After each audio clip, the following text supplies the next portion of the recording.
सिर्फ हिंदू और मुस्लिम की परिभाषाएं वज़ा करते रहना ये धामी सरकार का वतीरा और तरीका बन चुका है। इससे बाज आना होगा। उसमें जितनी भी चीजें हैं अगर देखा जाए तो उसमें से कहीं भी समानता नहीं दिख रही उस कानून में। आप ये देखिए कि उसमें आदिवासियों को उन्होंने अलग कर दिया और जो बहुत सारे लोग थे उनको अलग कर दिया।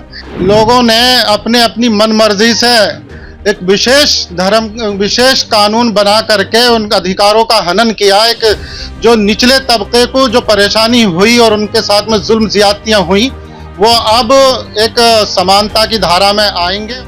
उत्तराखंड गवर्नमेंट ने सामान्य नागरिक संहिता के लागू करने का खाका मुकम्मल तरीके से तैयार कर लिया है, मगर उसमें संविधान की जो शर्तें हैं और जो संविधान ने कहा कि राय आमा हमवार की जाएगी और सबकी राय लेने के बाद यूसीसी लागू किया जाएगा।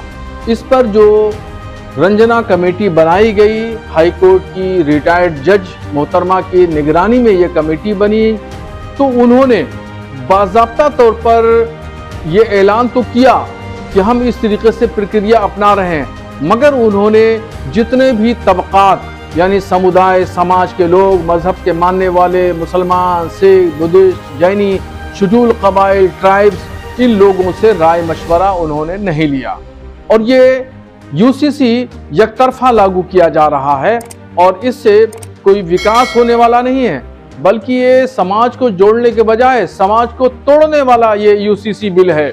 इस पर गवर्नमेंट को दोबारा पुनर्विचार करना चाहिए, नजरसानी करना चाहिए। संविधान ने ये कहा कि सबकी राय आम्मा ली जाएगी। जब सब लोग सहमत होंगे, सबकी हिमायत होगी, तब कोई बिल लागू किया जाएगा, मगर इस उसूल को नहीं अपनाया गया और यकतरफा मनमाने तरीके से ये कानून लागू किया जा रहा है। इससे विकास नहीं होना है, तरक्की नहीं होना है, बल्कि पब्लिक को हर नए कानून में एक नए मामले में उलझा के रखना है और सिर्फ हिंदू और मुस्लिम की परिभाषाएं वज़ा करते रहना ये धामी सरकार का वतीरा और तरीका बन चुका है। इससे बाज आना होगा और इस पर उनको विकास के लिए, स्टेट की तरक्की के लिए, वहां सभी समुदाय को खुश रखने के लिए ध्यान देना होगा, न कि हिंदू मुस्लिम करने से विकास होगा। इससे जो है और नुकसानात वाक़ होंगे, फायदा कुछ नहीं होगा।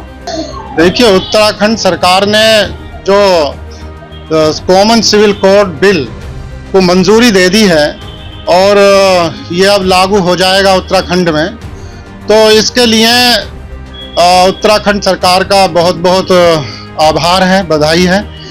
क्योंकि देखिए, जिस तरह से लोगों ने अपने अपनी मनमर्जी से एक विशेष कानून बना करके उन अधिकारों का हनन किया। एक जो निचले तबके को जो परेशानी हुई और उनके साथ में जुल्म ज्यादतियां हुई वो अब एक समानता की धारा में आएंगे और उन्हें इंसाफ मिलेगा। इस बिल का खैर मकदम किया जाता है। ये तो बहुत पहले से ही होने की जरूरत थी और पूरे देश में होना चाहिए और जल्द से जल्द होना चाहिए। यूसीसी की बात धामी सरकार ने की और उसको जो फॉर्मेट दिया है और जो पास करने के बाद, इम्प्लीमेंट करने के बाद धामी सरकार कर रही है, मैं समझता हूँ कि उसमें जितनी भी चीजें हैं अगर देखा जाए तो उसमें से कहीं भी समानता नहीं दिख रही उस कानून में। आप ये देखिए कि उसमें आदिवासियों को उन्होंने अलग कर दिया और जो बहुत सारे लोग थे उनको अलग कर दिया। लेकिन जो कम्युनिटी आप देखिए कि तलाक की बात, निकाह की बात, विरासत की बात, बच्चे की गोद लेने की बात कही गई है, लेकिन जो कि वहां मुसलमान भी रहते हैं और इद्दत खत्म करने की बात कह दी गई, तो इस्लाम में इद्दत पाई जाती है। लेकिन मैं समझता हूं कि इस तरह के कानून से जो पारित हुआ है ये कहीं ना कहीं बहुत ज्यादा डिफरेंसेस पाए जाते हैं और इस मुल्क में बहुत सारी कम्युनिटीज के लोग रहते हैं, उनकी अपनी शादी ब्याह की रस्म रिवायत, ट्रेडिशंस अलग अलग है, तो उसको यूनिफॉर्मिटी कैसे ले आई जा सकती है। लिहाजा लॉ कमीशन का इंतजार करना चाहिए। लॉ कमीशन ने बहुत सारी चीजों से लोगों को माना, रिपोर्ट मांगी कि क्या होना चाहिए, लेकिन लॉ कमीशन ने अभी तक कोई बात कही नहीं है। लिहाजा लॉ कमीशन का